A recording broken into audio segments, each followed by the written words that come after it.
C'est l'heure du Journal de l'Afrique. Soyez les bienvenus dans notre édition spéciale ce soir. À la une, la justice rendue 34 ans après les faits. Le tribunal militaire de Ouagadougou a rendu son verdict dans le procès de l'assassinat de Thomas Sankara en 1987.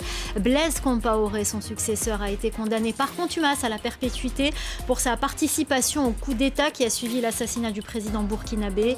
Même verdict pour le commandant de sa garde, Hyacinthe Kafando, et le général Gilbert Diendéré, un des chefs de l'armée lors du putsch de 1987. Ils ont 15 jours pour faire appel. Nous reviendrons sur le procès. Nous serons en direct avec l'avocat de Mariam Sankara, l'épouse du président assassiné.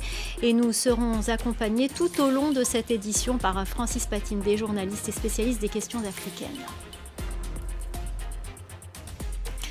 Mais d'abord, revenons sur ce verdict. Le tribunal militaire de Ouagadougou a condamné à la perpétuité les 3 principaux accusés de l'assassinat de l'ex-président burkinabé Thomas Sankara. Son successeur, Blaise Compaoré, a été condamné par contumace. Les détails avec Bilal Tarabé. On en vient à la réaction de la veuve de Thomas Sankara, Mariam Sankara. Nous l'avions interrogée à la veille de l'ouverture du procès en octobre dernier. Elle attendait beaucoup de la justice. Écoutez sa réaction aujourd'hui. Les juges ont rendu. Francis Patindé, journaliste, spécialiste des questions africaines, merci d'être avec nous sur ce plateau. Plaisir. Pour parler de... Plaisir est pour nous aussi, pour parler de ce verdict. J'aimerais d'abord vous poser une question sur le déroulé de ce procès.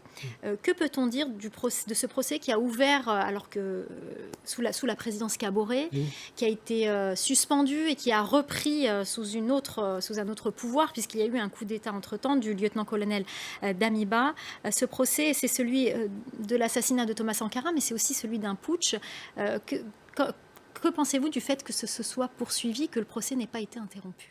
On a eu l'adversité ni de l'histoire, en fait.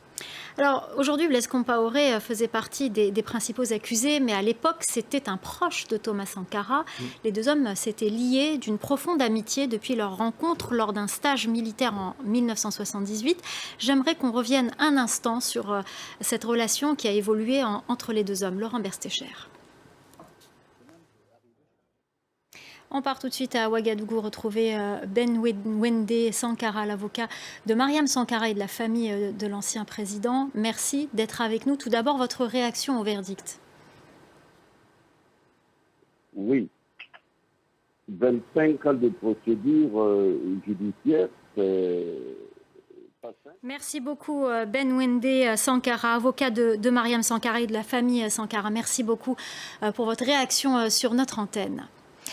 On revient vers vous, Francis Patindé. On a regardé tout à l'heure ce sujet de Laurent Berstecher sur les relations entre Thomas Sankara et Blaise Compaoré. Ils étaient proches.